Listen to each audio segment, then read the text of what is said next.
Comment faire pour modifier ces métadonnées sur WordPress? Donc les métadonnées, je rappelle, ce sont ces informations qui sont très utiles à la fois pour les moteurs de recherche et pour les visiteurs. Ça donne plus envie de cliquer quand vous prenez le temps de mettre un bon titre, une bonne description et ça aide également au référencement de vos pages et de votre site WordPress. On appelle ça un métatitre. On appelle ça une métadescription et vous avez également l'URL qui rentre en compte. Donc tout ça, c'est ce qu'on appelle les métadonnées.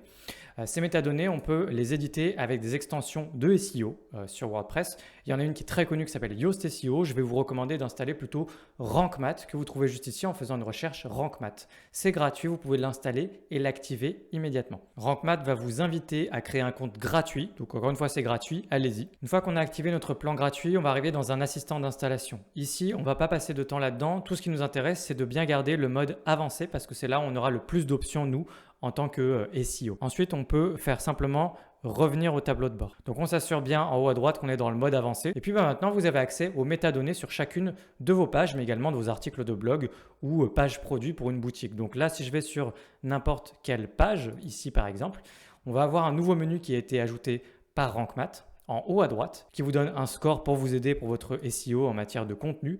Quand je clique dessus, j'ai ici le petit extrait. Je peux cliquer sur Edit Snippet et j'ai accès directement au titre, à la description et au lien ici. Vous pouvez du coup directement renseigner titre, permalien, description. Permalien, c'est l'URL, quelque chose auquel vous aviez déjà accès avant, mais vous avez accès ici également parce que c'est utile pour le SEO. Donc ils le mettent à votre disposition. Gardez bien à l'esprit que Google n'est pas obligé d'utiliser le contenu que vous lui donnez ici. 90% du temps, ça marche. Quand Google pense que ce n'est pas pertinent, il n'utilisera pas votre contenu.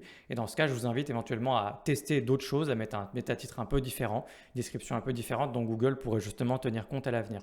Mais encore une fois, 90% du temps, ça marche. Vous aurez bien ce contenu-là qui sera affiché dans les résultats de recherche. Attendez quelques heures ou quelques jours grand maximum. Normalement, c'est pris en compte quasi immédiatement au bout de quelques heures.